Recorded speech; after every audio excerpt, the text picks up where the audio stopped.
Hi, my name is Megan Ivy, and I'm an incest survivor. My biological father molested me from the age of around 3 years old until I was 21. At 11 or 12 years old, when I started realizing the love that I thought I was experiencing, the love and nurturing that I thought my father was giving me, which was the abuse, wasn't what my peers were experiencing with their parents. This was different.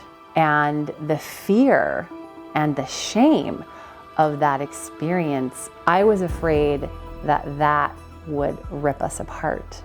I performed with my dad's band in the early 90s. It was big band jazz, and I started singing with him professionally in LA and all the swing clubs. So he gave me this avenue to explore my passions and what I love to do, while also manipulating me and controlling me and treating me like he was a boyfriend, like I was one of his girlfriends. He would say things to me like, people wouldn't understand this. They're not gonna understand our love. If you come out and talk about this with anybody, we'll be ripped apart and we won't be able to be together again. Not only was I going to lose my opportunity to sing, it would also rip my entire family apart.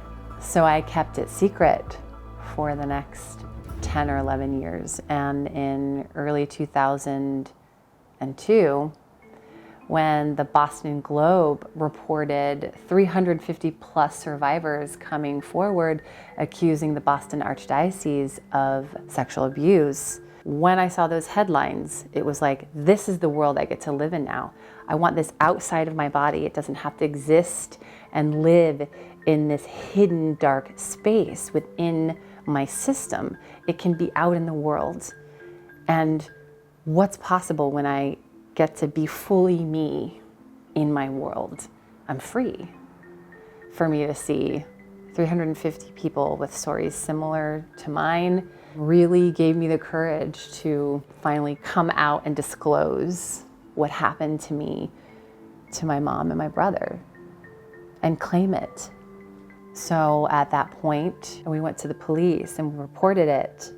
I was told that we needed to tap my phone. We needed hard evidence to show that the abuse was happening. I remember asking him, do you know what the first time was that you abused me? I had to get him to incriminate himself, to be very, very specific.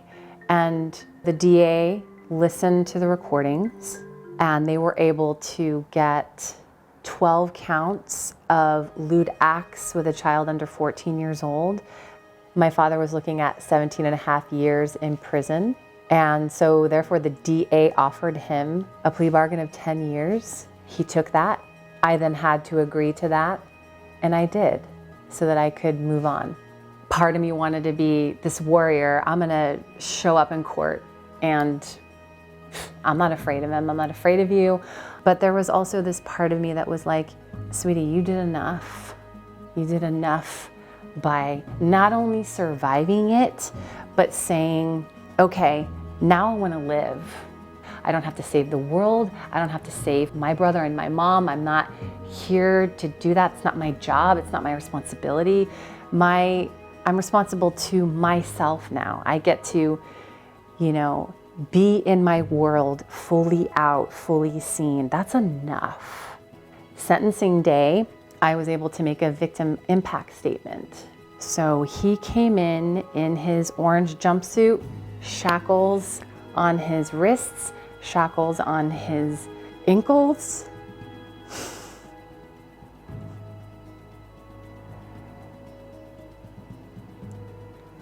I will never forget the sound of those chains. I will never forget that moment. I looked at him and into his eyes, and I said, may God have mercy on you. May there be mercy for you. May there be peace for you now. May this truth of what you did, maybe you can be free now.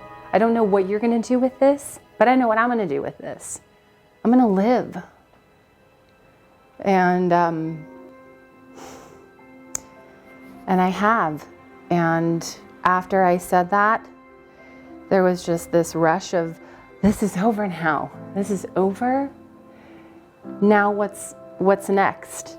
Because I kept these secrets to myself for so many years, the experience I'm having now by even just sharing this story in this way, I'm lighter.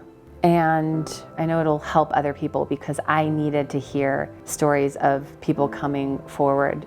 And me seeing examples of others doing it just allowed me to do it. That's what I would encourage you to do. Just being yourself and showing up fully you.